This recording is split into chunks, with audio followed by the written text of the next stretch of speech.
Okay, picture this. You've just sent a message to your biggest client. It says, "Hey, just checking in," smiley face. And the second you hit send, your stomach drops. You stare at the screen and think, did I just make a terrible mistake?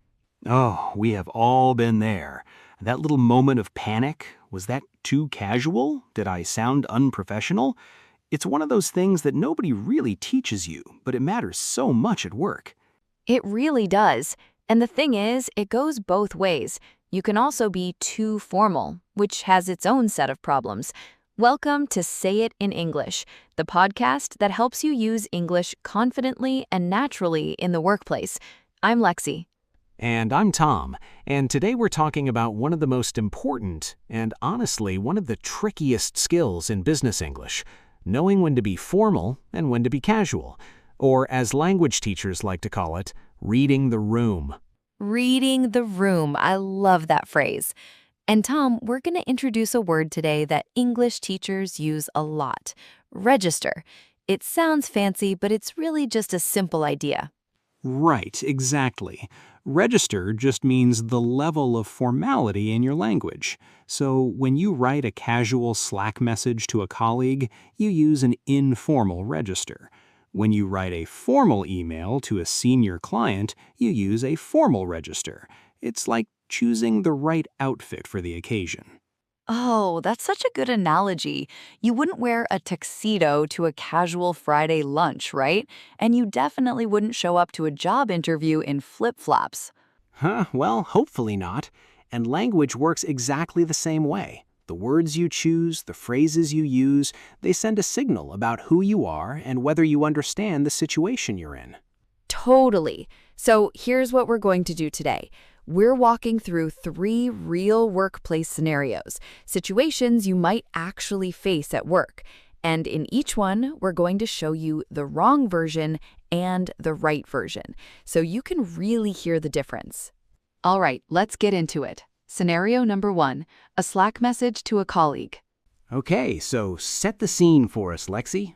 So you and a colleague, let's call her Sarah, are working on a project together. You need to ask her a quick question about a deadline. You decide to message her on Slack. Simple, right? But here's the wrong version. Listen to this. Dear Sarah, I hope this message finds you well. I am writing to inquire as to whether you have had the opportunity to review the project timeline. I would be most grateful if you could advise me at your earliest convenience. Kind regards. It is a lot. And I mean, if I got that from a colleague on Slack, I'd honestly wonder if something was wrong. Like, are they angry with me? Are they being passive-aggressive? It just feels cold and strange. Exactly. And this is the thing. Being too formal in an informal situation doesn't make you sound professional. It actually makes you sound disconnected, like you don't quite understand the culture of the workplace. It can even come across as a little bit unfriendly. So let's hear the right version. Same message, same situation, just the right register this time. Hey Sarah, quick question. Have you had a chance to look at the project timeline? Just want to make sure we're on the same page before the deadline. Thanks. So much better. It's friendly, it's clear, it's direct, and it gets the job done without making anyone feel like they just received a legal document. Haha, a legal document, exactly. So let's break down the key differences. In the wrong version, we had Dear Sarah, which is an opening you'd use in a formal letter or a very serious email.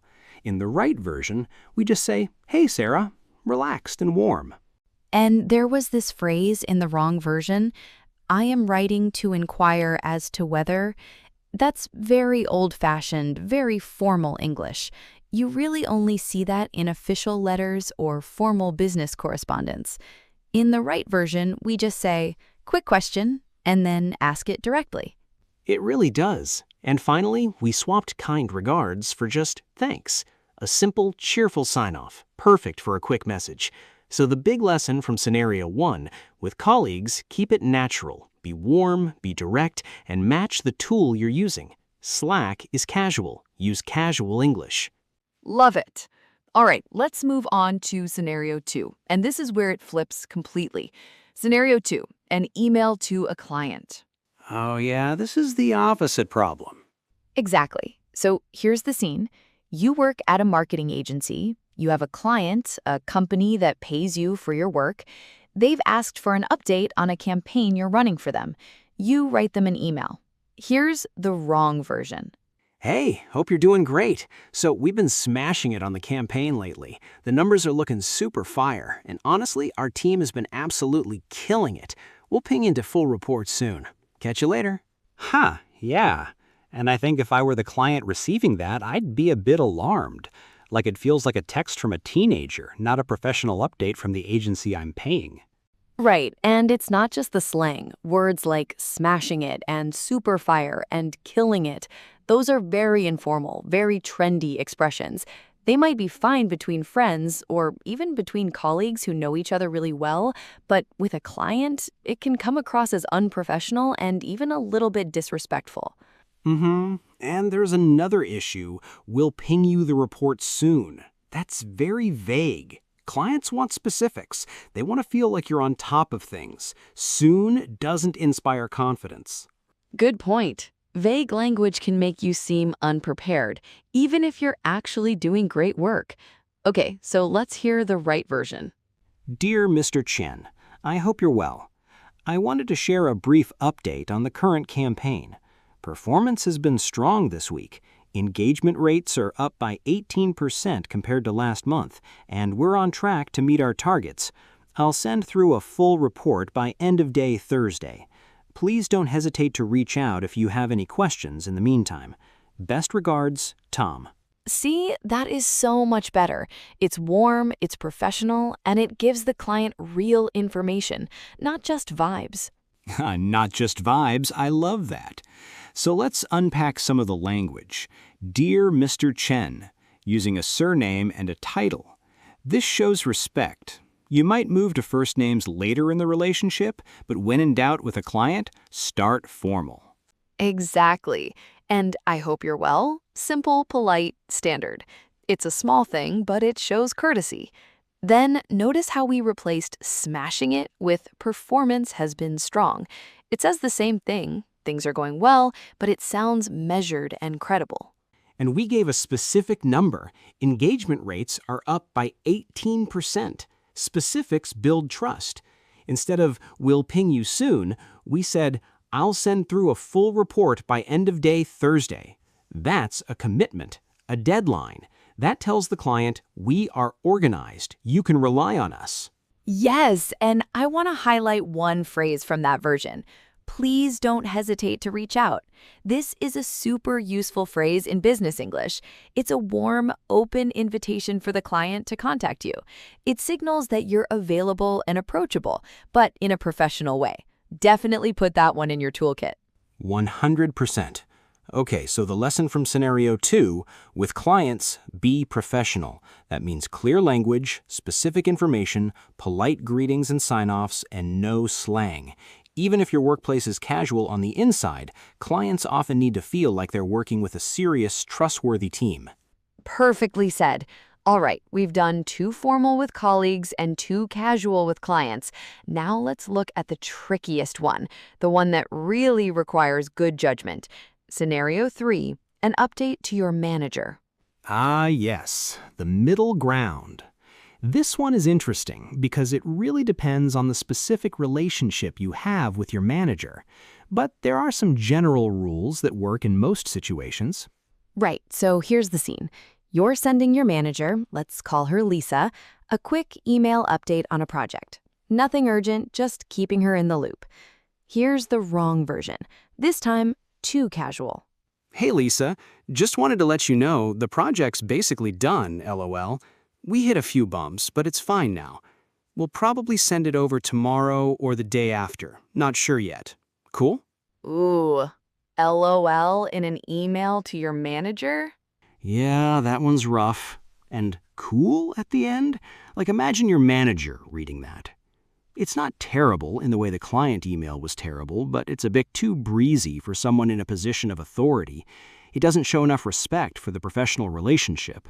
And again, we'll probably send it tomorrow or the day after, not sure yet. That's really vague. Your manager needs to be able to plan. Vague timelines make you look unorganized, even if you're on top of everything. Now, here's the wrong version in the other direction. Too formal. Dear Miss Grace, I am writing to formally inform you of the current status of the aforementioned project. I wish to advise that several minor complications arose during the execution phase. However, these have since been resolved satisfactorily.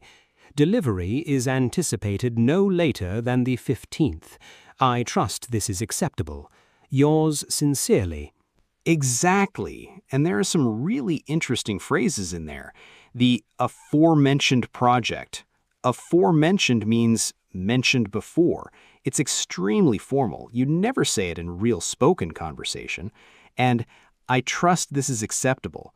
Honestly, that can sound a little passive-aggressive in an internal email, like you're almost daring your manager to disagree. Right. It's got this energy of, I dare you to say no. Okay, so what does the right version look like? Hi, Lisa. Just a quick update on the project. We ran into a couple of small issues earlier in the week, but they've been sorted. We're back on track, and I'm aiming to have everything ready to send over by end of day Wednesday. Let me know if you need anything before then. Perfect. That's the sweet spot. It's friendly but not sloppy, it's respectful but not stiff, and it gives real useful information. Let's look at the key phrases. Hi, Lisa. Not hey, not dear Ms. Grace, just a simple, friendly hi. That's a really reliable way to open an email to your manager in most workplaces. It's warm without being overly casual. And I love, we ran into a couple of small issues, but they've been sorted. This is honest and professional. You're not hiding the problems, that would be bad, but you're also not over-dramatizing them. You're saying, there was a problem, and I handled it. That's exactly what a manager wants to hear. Yes, they've been sorted is a great phrase. It means the problems have been fixed. And then, I'm aiming to have everything ready by end of day Wednesday. Clear, specific, confident. And let me know if you need anything before then. Again, open and collaborative. You're showing your manager you're available and proactive. Proactive, that's a great word, and it's a very common business English word. It means you're taking action before being asked, rather than waiting. Managers love proactive people, and clear professional communication is a big part of how you show that. Couldn't agree more. All right, I think it's time for our wrap-up. Let's bring it all together. So we covered 3 scenarios today, and the core idea running through all of them is this. The right language depends on the situation. There isn't one correct level of English for work. There's a range, and part of becoming fluent in business English is learning where on that range to land, depending on who you're talking to and why. And here's our final tip for today. And I think this is the most important thing. When you're not sure about the right level of formality, it's usually safer to go slightly more formal rather than less. You can always loosen up once you understand the relationship better. It's much harder to fix a first impression that was too casual. Absolutely. Thank you so much for listening to Say It in English. If you found this episode useful, share it with someone who's also learning business English, because the best way to learn is together. We'll be back next week with another episode to help you communicate with more clarity, confidence, and, well, style. Until then, keep practicing, keep listening, and remember, every word you learn is a door that opens. See you next time. Bye, everyone.